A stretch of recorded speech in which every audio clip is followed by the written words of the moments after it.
High, good morning. তো প্রত্যেক দিনের মতো আজকেও আমি পড়াতে চলে যাচ্ছিলাম। আজকে বেসিক্যালি আমার সকালে পড়ানো থাকে না, তবুও একদিন ওর ছুটি হয়েছিল বলে আজকে সকালে পড়াতে যাচ্ছি আমি ওকে। তো এইখানটাতে দেখো, এই বাড়িটা পুরোটাই নার্সারি, মানে নানা রকম গাছ, ফলের গাছ, মানে এত দারুণ লাগে। তারপরে আমি চলে এসেছিলাম পড়াতে। আমার মুখটা পুরো মানে ফুলে ফোলা ফোলা লাগছে, জানি না কেন, গরমের জন্য হয়তো। তারপরে আমি ওকে পড়াচ্ছিলাম। মানে এত গরম পড়েছে না এখন, বাচ্চাদের যে এই গরমে কী অসুবিধা হয়। তারপরে আমি পড়ানো কমপ্লিট হয়ে গেছিলো। তো আমি বেরিয়ে দেখলাম যে আমাদের এখানে স্কুল মাঠের এখানটায় বক্স টক্স রেডি করছে, কারণ আজকে সেই বিজয় মিছিল নিয়ে বেরোবে। তো দেখো, আমি বাড়ি চলে এসেছিলাম, তারপরে হঠাৎ শুনছি যে মানে মাঠে বক্স বাজছে।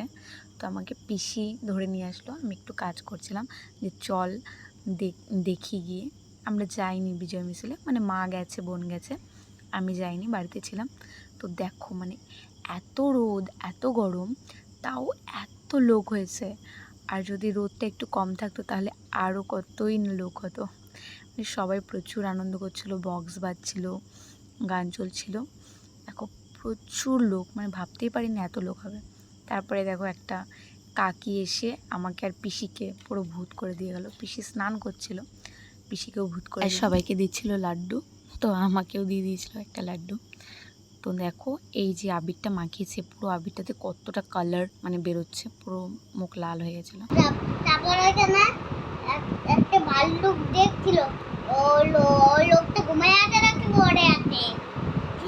তারপরে আমি স্নান টান কমপ্লিট করে চলে এসেছিলাম পড়াতে। আর এখানে আমার স্টুডেন্ট আমাকে গল্প শোনাচ্ছিল, যে ওর স্কুলে কি গল্প মানে ওকে শুনিয়েছে, শিখিয়েছে, সেটাই আমাকে বলছিল। মানে খুব পাকা। আর দেখো ওদেরও মানে গরমে এত কষ্ট, কি বলবো।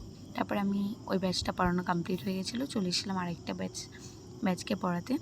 তো এই যে ইনি বলছেন ইনি লিখবেন না, পড়বেন না। তারপরে আমিও ওকে ভয় দেখাচ্ছিলাম যে তুই তাদের লেখ, নইলে আমি পুলিশকে কল করব, পুলিশ আসলে তোকে ধরে নিয়ে যাবে। তাই জন্য বলছি, ও বাবা, মানে একটু ভয় পাচ্ছে। তারপরে আবার পরে লিখেছিল। তো যাই হোক, আজকের মতো এইটুকুই। তোমরা সবাই ভালো থেকো, বাই।